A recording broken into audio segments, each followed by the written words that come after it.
Class, now let us learn to find out the value of k so that the given function f of x equal to k cos x upon pi minus twice of x if x is not equal to pi by 2, and f of x equal to 3 if x is equal to pi by 2. Now, to find out the value of k, we should know that the function should be continuous at pi by 2. Without the function being continuous at pi by 2, there is no point in finding out the value of k. So first of all, we find out the value of the function at pi by 2. So f of pi by 2 is equal to 3 because the function is already defined that at f of x, when x is pi by 2, it is equal to 3. Now pi by 2 is a number on the x-axis. Now imagine that you are taking a number x which is very close to pi by 2, and the gap from pi by 2 to x, whether x is on the left or whether x is on the right, the gap is h. So if x is on the right, then x can be written as pi by 2 plus h, and if x is on the left, then x can be written as pi by 2 minus h.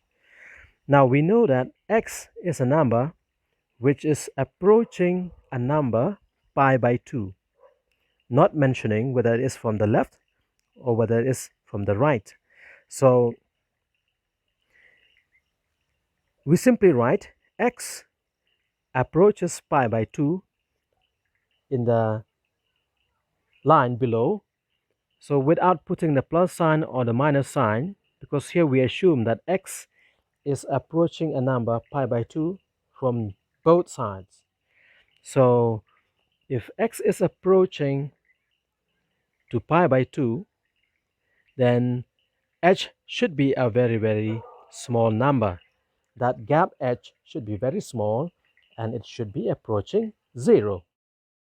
Now for simplicity, let us assume that x is on the right of pi by 2. So if x is on the right of pi by 2, then x can be written as pi by 2 plus h. Now, x is a number which approaches a number pi by 2. So in that case, the length of the gap, h, should be approaching a number 0. H cannot approach a negative number because the length of the gap cannot be negative. So the minimum, the least number that h can approach is 0. Now in the next line, you see that limit f of x as x approaches pi by 2 can be written as limit k cos x upon pi minus twice of x, x approaches to pi by 2. There, we know that x is a number which is not equal to pi by 2, but they are very close. So we use the formula k cos x upon pi minus twice of x. So that is how the function already defined from the given question. Now, replacing x by pi by 2 plus h, then we also replace x approaches to pi by 2 by h approaches to 0. And when you do that, and also applying the formula which you have learned in class 11, this limit will be equal to k upon 2. Now, in the next line, what we do is, so we simply equate the limit f of x as x approaches pi by 2 equal to f of pi by 2.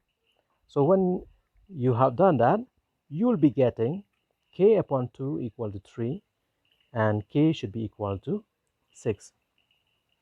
So that is how we solve problems of this type. Now, you have to make sure that x is replaced by pi by 2 plus h, and you have to also make sure that x approaches to pi by 2 should be replaced by h approaches to 0. And when you have taken care of all these things, then you will not be having any problem at all in solving problems like these.